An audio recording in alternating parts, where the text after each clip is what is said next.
Hey bro, if you haven't heard of it, the black pill is essentially this idea that your genetics and your looks are the sole determinants of your success, and if you're not born naturally a 7 out of 10 facially, then it's over for you and you'll die a virgin. And I know this sounds stupid because, just breaking out down, it sounds really dumb, but the content itself is actually quite addictive, quite stimulating, and so anyone can really be trapped by it.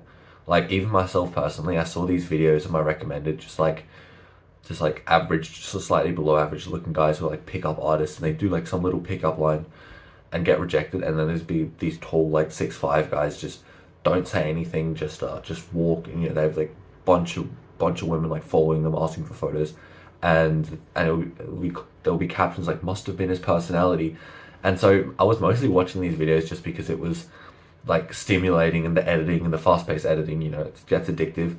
But if you have the text on the screen, you're constantly watching the videos, either consciously or subconsciously, you start absorbing that information, those viewpoints, and it becomes how you think. And so becoming indoctrinated was inevitable. It literally got to the point where they would like analyze a face, be like, oh, he has negative candle tilt or whatever, and I'd start to see it in myself, and I'd start to look in the mirror and see if I have the good things or the bad things. Like for example, there's a thing about like eyebrow tilt, where like because my eyebrows are sort of flat like this and they're not down like this, it's like it's not optimal, whatever that means. Like it's not. And so it was like, again, it sounds stupid, but I would literally be thinking, oh no, my eyebrows are not positively tilted, people must be noticing that, like.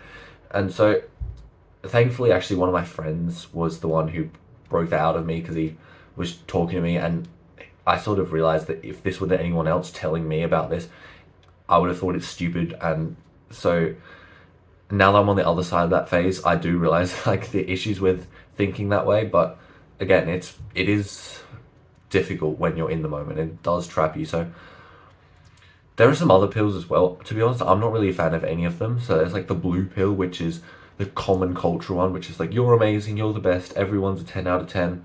In my opinion, it just feels like you're drumming up everyone's egos through deluding them and just lying to them. Like they'll tell some obviously like overweight person, oh, you're a 10 out of 10. And of course, some people can't control when they're overweight, but most people, that's a modifiable thing. That's a thing you control through calorie restriction. And most people would benefit from losing weight. 60% of the world, 70% of the world is overweight. Most people would be in better health through overweight. So just constantly telling them everything's amazing and everything's perfect surely does them more harm than good. So I don't agree with that one.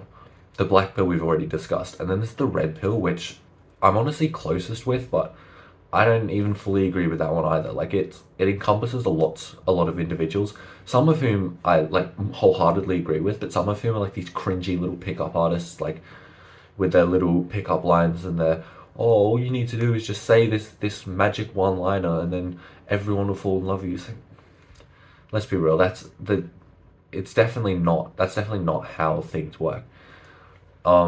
So yeah, I don't respect those people at all. So I guess I'm part of my own pill, and I think that's the pill that everyone should swallow, and I call that the improvement pill. So, well, yes, of course, your genetics exist, and certainly they impact your journey, but you acknowledge that they're immutable and that you focus on reaching your maximum potential. And so just consider this maximum potential. If you think about the full maximum potential, I would say 99% or 999 out of 1,000 people never reach its full potential or never even consider it. So this doesn't just mean, oh, I go to the gym 3 times a week and I do some curls, and then when it starts to hurt, I stop. Like, it's applying yourself fully in every single scenario you have. So, your gym, you're working 100% intensely. Your diet, you're not slacking, you're going 100%, getting all your macros in. Then you're working, you're studying as much as you need to study. You're going above and beyond. You're not watching any YouTube. You're not getting distracted. You're striving for promotions in work. Like, and of course, nobody's perfect and people make mistakes. But the idea is, if you consistently deliver on these and make few mistakes, that's the idea of true potential. If you think about that, no one really reaches their potential or considers their potential because they're so busy getting distracted by excuses, by TV, by Netflix, by video games. So right, we've established that this potential is super, super, hard to reach, and almost anyone doesn't reach it. Like if you think about now what I've laid out, you know, you would think almost nobody has that level of workload, right? So then you can make the link that, okay, then genetics really aren't everything, because if somebody starts here and you start here, okay, but then I'll go in frame so you can actually see it, but then they might develop this much, but you develop this much, right? So that's a logical connection. If you can follow that this potential, like almost nobody reaches it, and you can say that genetics of course play a role and determine your starting point, genetics and circumstances, so being born into wealth, being, you know, etc., being born into a first world country, but you can overcome that genetic barrier and close the gap or surpass through hard work. And so that's what I believe is something you should really strive for. So don't be a victim. Don't adopt this victim mentality of, oh, everything sucks, it's not fair, oh, I don't have positively tilted eyebrows. Oh, sorry, my lights just turned off. Oh, I'm not, you know, I'm not 6 foot plus. It's, of course, again, it plays a role, but there are so many things that you have control over that you can impact. So why not focus on those? Exhaust all options, every single possible. If you think about like a video game, there's like a skill tree and there's all those different things that you can impact, that you can improve through like skill points or whatever. Think about that. Every single skill that is possible for you to attain in your life and develop them to the maximum degree.